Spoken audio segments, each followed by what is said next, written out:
What's good, what's good? Mga tol, tara, food trip tayo.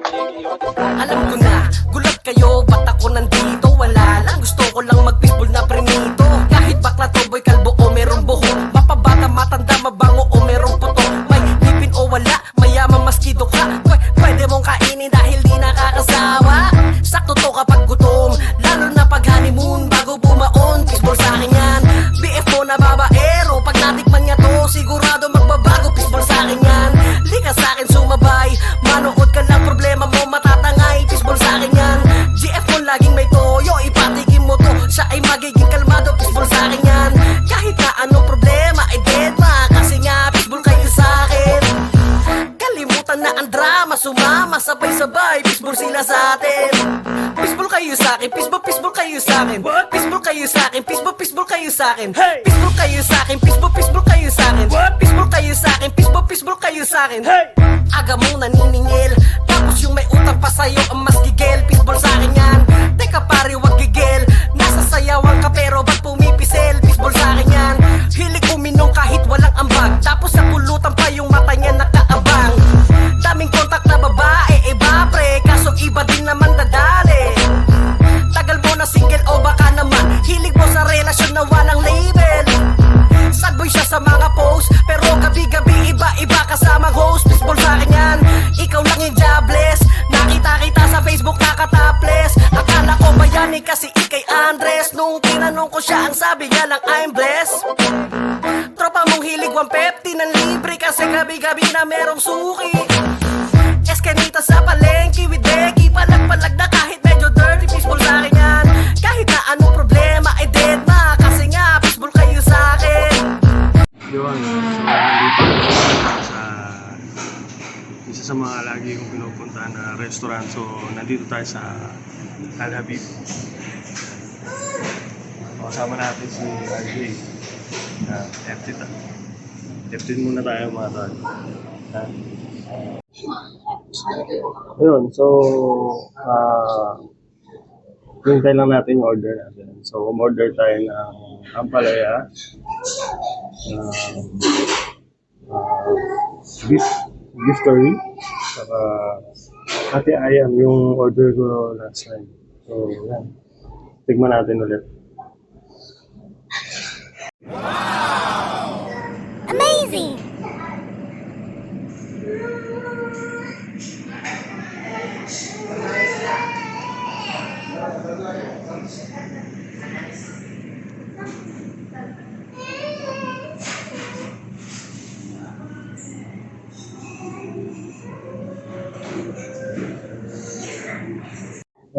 Oh, sir.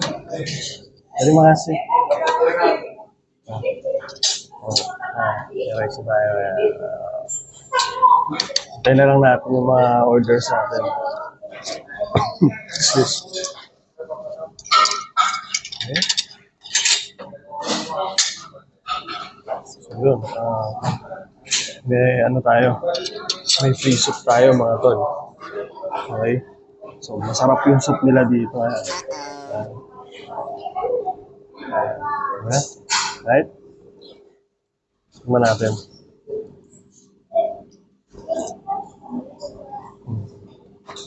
Binat yun pa rin. Dua ya, boleh? So, makasih ma'am. Terima kasih. Ajay. Dosa. Isang Indian, parang ano siya? Parang, ano pala? Sorry, hindi siya dosa, papadog. So, minimix siya dun sa mga curries nila. Okay, so yung order na lang ni RJ, yung hinihintay natin. Okay, so, yeah, balik tayo. Okay, so ito yung mga orders namin na may plain rice tayo. Ito yung free soup na. Tapos yung chutney. Ice lemon tea. May free pa tayong papadog. Nandun yung favorite ko, yung hati ayam. Ito, hati ayam. And then ito, beef curry. Then meron tayong ampalaya, fried chicken, hong. Okay? So, yeah. Kain. Tara, food trip tayo. Tara, kain tayo.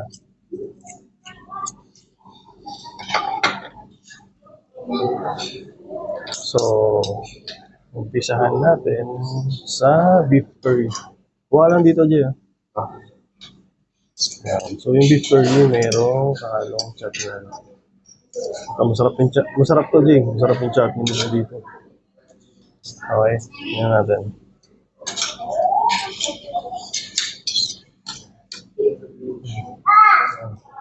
Okay. Mabango siya.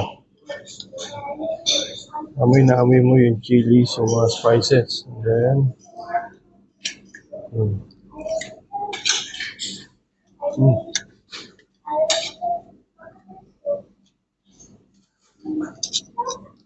Grabe lang. Lasang sipa. Mahal siya pero masarap.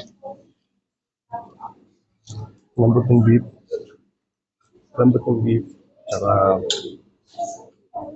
yung sauce niya, although hindi ganun karami yung sauce niya. Sure na mapapakanin ko sa lasa niya. Or yung malasa siya. Yung mga spices niya like cumin, chilies, peppers, tomatoes, lasang-lasa mo siya.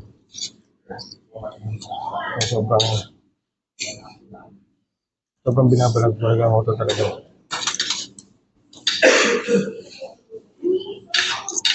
Try natin yung chicken liver. Okay. Matayin ng konting sauce. Yan. Siyempre, nakuha na natin yung diskarte ng last time. Lalagyan natin siya ng chutney.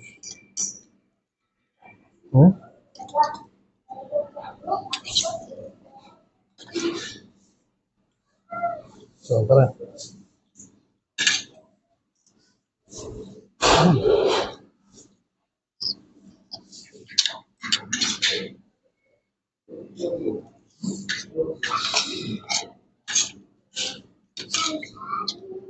Very earthy yung lasa ng chicken liver. Pero hindi siya malansa. Hindi talaga siya malansa. Wala siyang kalansa-lansa. Especially pag nilagay mo ng chutney. Mas nabubuhay yung lasa niya. Okay? Then, higop tayo ng konting soup. Actually, lahat ng mga pagkain nila dito, very consistent. So, since na-discover ko yung place na to, kumain ako dito ever since na bumalik ako dito. Yun na quality yung lahat. Parehas sa parehas. Yung mga pagkain nung unang punta ko dito.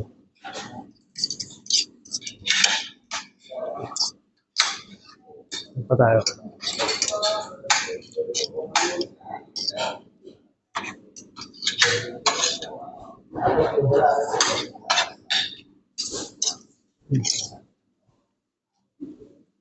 Up.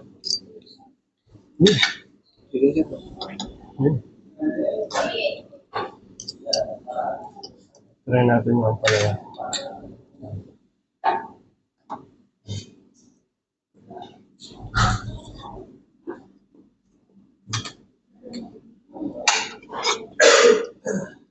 Okay.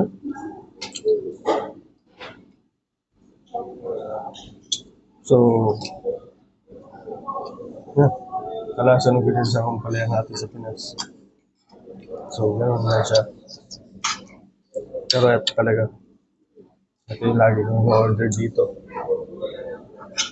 Actually, wala kasi silang biryani ngayon. So, kung may biryani sila, yun yung rice natin. So, paano? Tapusin muna namin itong pagkain namin. Okay? Balik tayo mamaya. Okay, so Papadog naman. Ayan nyo ah. So, diba? Dip natin siya sa chat room. Ayan. Kunti lang. Huh?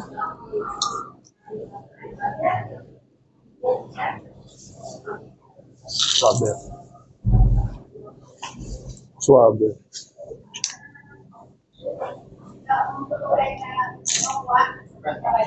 Ang lutong. Tsaka malasa. Tama-tama yung seasoning niya.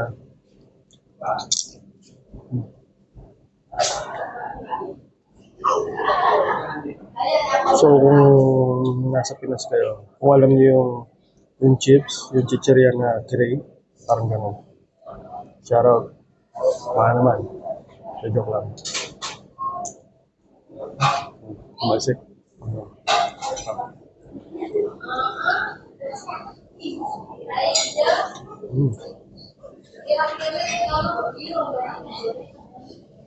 Okay, so tatapusin na namin to.